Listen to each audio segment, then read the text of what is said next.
ચારણ અને આયરના સંબંધો આદિકાળથી ચાલ્યા આવે છે. આમાં કોઈ ફરક નહીં પડે. આ તો આમાંથી હમકનો વધારે ગાઢ થશે.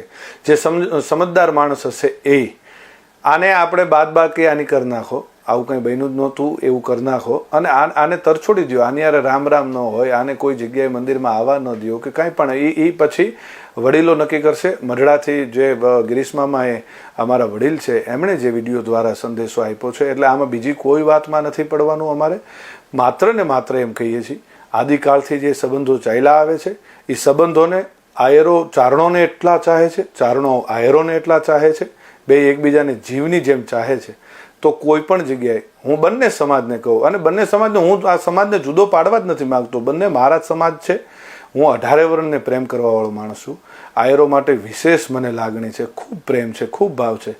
કોઈ જગ્યાએ કોઈ રાગદ્વેષ રાખે નહીં અને કોઈ પણ મિત્રતામાં કોઈ જગ્યાએ ઠઠ્ઠા મસ્કરી પણ ન કરે આ બાબતની.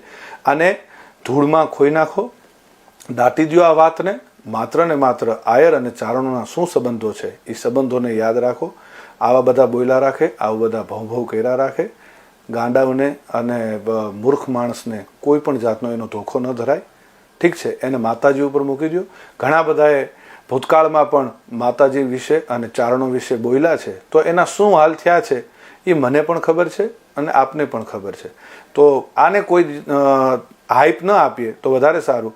આ આપનો ખાસ આગ્રહ હતો એટલે હું આવીને બોલ્યો છું. રોનકભાઈને હું ના નથી પાડી શકતો ક્યારે, એટલે હું બોલ્યો છું. હું આવીને આપને જવાબ દીધી છે. આ ડિબેટમાં હું જોડાણો છું, પણ મને આને કોઈ જગ્યાએ હાઈપ નથી આપવાની મને ઈચ્છા. માત્ર ને માત્ર ચારણો અને આયરો આજ નહીં પણ હજી પણ વર્ષો સુધી, 5000 વર્ષ સુધી કે એનાથી વધારે, મને હું ત્યારે નહીં હોઉં, પણ માત્ર ને માત્ર ચારણો અને આયરો ભેગા રહે, બસ એટલી જ મારી ચાહના છે.